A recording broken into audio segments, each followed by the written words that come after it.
ये खबर KR मंगलम university द्वारा प्रस्तुत की गई है।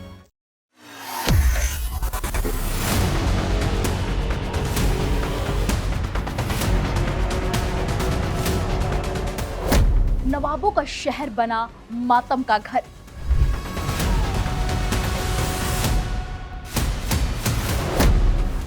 क्या ये हादसा है या सोची समझी हत्या?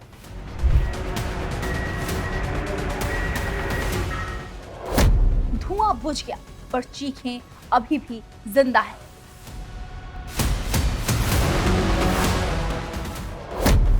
मौत के जाल में फंसी 15 जिंदगियां।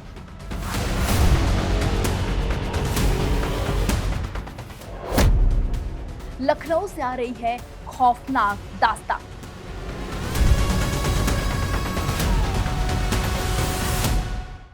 नमस्कार, मैं हूं आपके साथ दीपिका पांडे और आप देख रहे हैं दैनिक जागरण न्यूज। लखनऊ के अलीगंज की एक इमारत, एक ऐसी जगह जहां कल तक भविष्य संवर रहा था, आज वहां सिर्फ सन्नाटा है। 22 जून की वो दोपहर जब कोचिंग के लिए बच्चे पढ़ने गए थे, लेकिन वहां अपनी आखिरी सांस लेने पर मजबूर हो गए।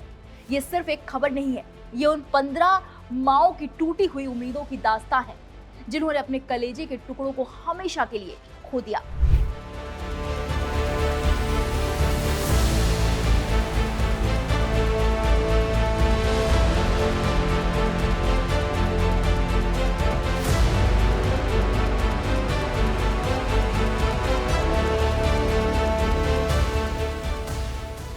क्या ये सिर्फ एक हादसा था या फिर सिस्टम की फाइलों में दबी वो लापरवाही जिसने 15 हंसते खेलते घरों को शमशान बना दिया?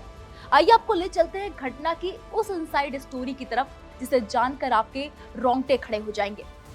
अलीगंज सेक्टर डी की वो बिल्डिंग, बाहरी तौर पर सब कुछ सामान्य था, लेकिन अंदर मौत का जाल बुना जा चुका था।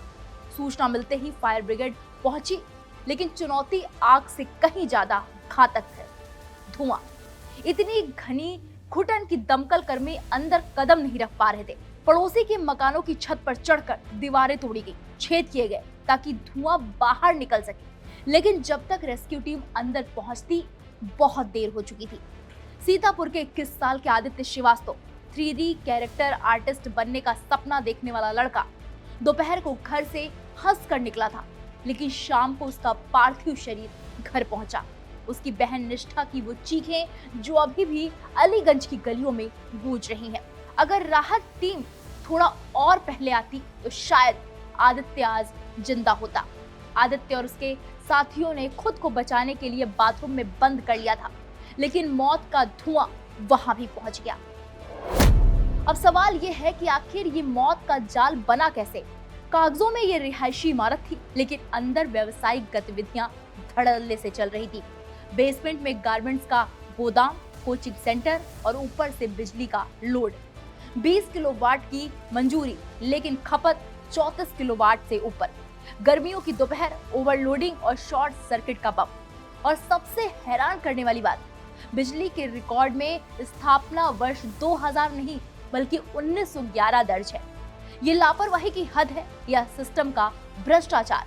यह आग सिर्फ एक इमारत में नहीं लगी, ये उस सिस्टम में लगी है जिसने इन 15 जिंदगियों को दांव पर लगा दिया।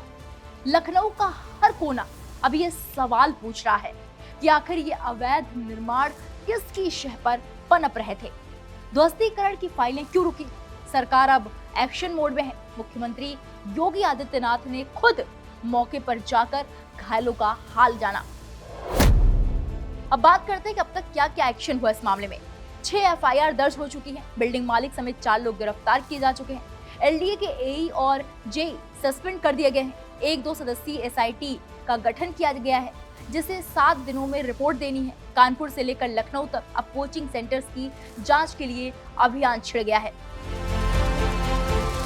सिर्फ इंसान ही नहीं, जानवर भी इस अग्निकांड में झुलस गए। नवाबों के शहर से आई खौफनाक तस्वीरों ने हर किसी की रूह कपा दी है। बस कुछ सेकंड में सब कुछ तबाह हो गया।